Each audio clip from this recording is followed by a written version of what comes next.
spoiled millionaire gets her life ruined. I've lived my whole life in Russia except for the 4.5 years I lived in the eastern part of the United States, where I went to college for a degree in engineering after completing my 1 year of national service.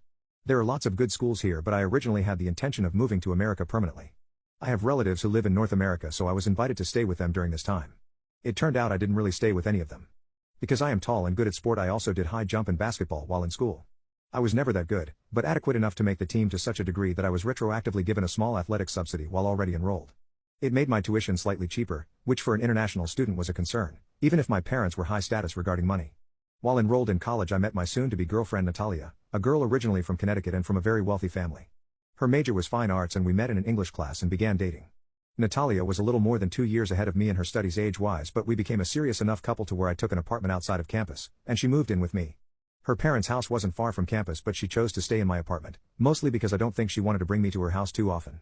Maybe her parents didn't approve of me, or maybe she did not approve of me enough to show me to her parents very much. We had a good relationship, or at least I thought it was good. She never complained and always liked to show off that we were a couple. She was the first person I knew in my circles who owned a selfie stick, and she would take it with us, and everything was a photo opportunity. I didn't have any social media at the time, but I made one just so that she could tag me in her posts. Eventually all her social media friends added me as a friend also. And since many people from my own home country had social media too, they saw me and added me as well. Among Natalia's friend group, people called me Drago, which is dumb because I don't think I look like Ivan Drago.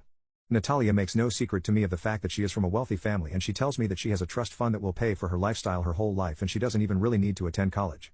I'm from a privileged background too, but I don't have a trust fund myself. My father owns a small hotel outright, and where we come from, that means you're rich like Steve Jobs in a relative sense. So sometimes in the mail, Natalia would get these bank statements that just tell her how much money she has in her trust fund, how much interest it made, and what her dividend, or in other words her allowance, for the month is. It is for this reason that Natalia is in no particular hurry to finish school, which is why at the time she was already 23 but only barely a sophomore. Natalia would show these statements to me and leave them lying around the house. They didn't have her whole bank account number listed on them anyway. They just showed balances and the name of her bank. My parents and my athletics paid for a good amount of my expenses, but I still worked on campus at the bookstore to earn more money. Natalia didn't work. I didn't really have many issues with Natalia. She seemed friendly enough, was pretty, and good company. We had lots of things to talk about and we had fun together, or at least I had fun and thought she had fun too. I didn't know if I ever wanted to marry her, but I didn't rule out the idea. One thing I didn't like about her was that she was very dramatic and very prone to panic.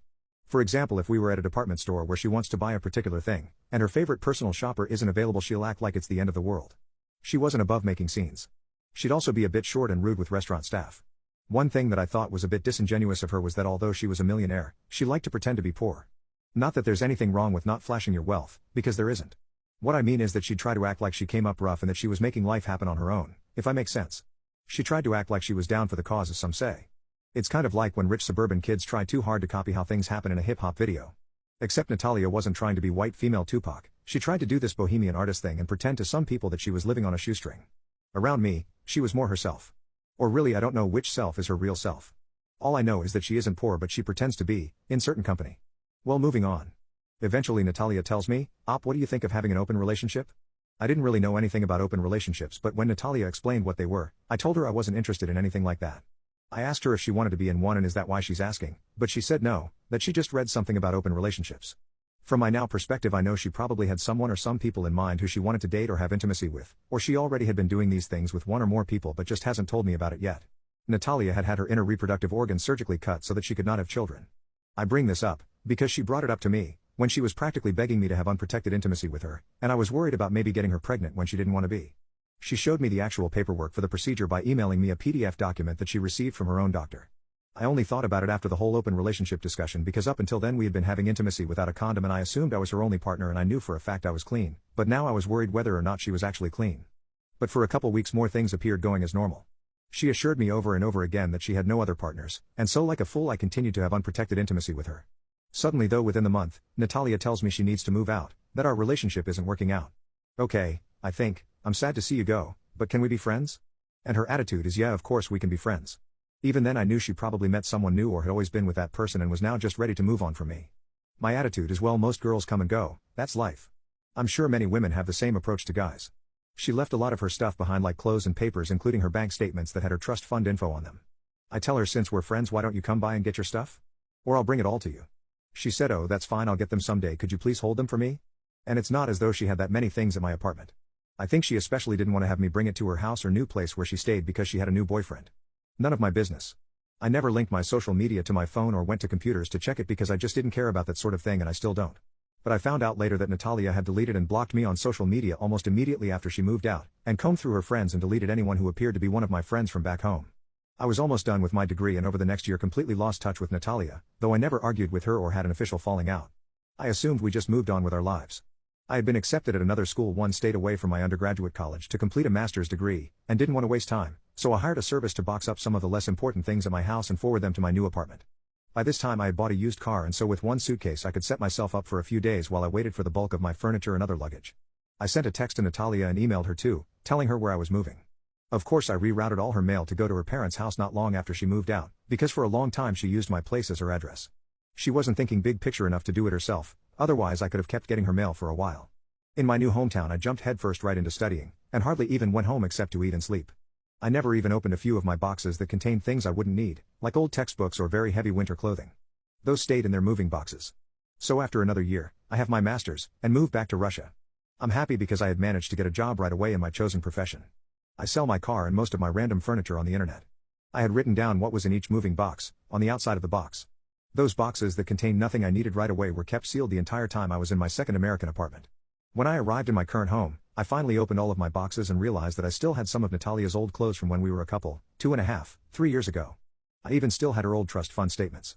I had over a year's worth of them, which is about the length of time Natalia lived with me. Since it had been such a long time and we hadn't talked in years, I assumed she no longer wanted the things, but I still didn't want to give them away or throw them away without seeing what she had to say. So for the first time in years I checked my social media, and am surprised to see that she blocked me from sending her messages. I try to text her but her number has changed, or maybe she blocked me there, too. Anyway, she doesn't reply. Same thing happens when I email her. Why will she block me? I wonder.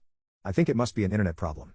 I log out and just try looking at her social media as a random web user, and have no problem at all. I see that she hasn't really changed. Still pretty, still dressing all quirky and bohemian. I feel kind of weird, but I take a little break from what I'm doing and just see what she's been up to for the last couple of years. She's with some new guy now who looks a little bit like me but with longer hair and less responsible, haha. Well, good for her. I can see that she really puts her whole life out there on social media. Every little thing is worth an update from her. She is as dramatic as ever. I do notice she's a lot more political than she was before. Well, that's good.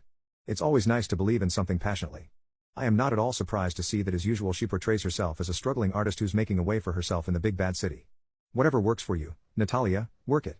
She talks trash about high fashion brands, how she never had anything growing up, how she ate stew from grass as a child because she was so poor. She is really laying it on thick, and also she ripped off that story from me, because I was telling her about how my relatives were forced to eat grass stew during the Patriotic War because there wasn't much other food. All of this is just her being a poser, which doesn't affect me, but what does affect me is when I see a post that mentioned me by name. Nat, this is so like your abusive ex-op, oh my god. Her friend was referring to a picture of how verbal abuse is just as damaging as physical abuse. Natalia had replied, yeah, op really tried to destroy my self-esteem.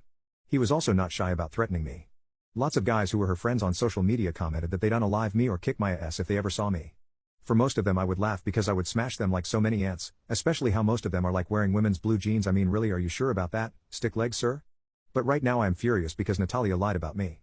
Some of them were even seriously talking about naming me to school administrators about having my degree cancelled or having me put on some kind of offender list. None of them bothered to keep in contact with me, so they didn't know I moved back to Russia, but they were also talking about reporting me to the police and having me arrested.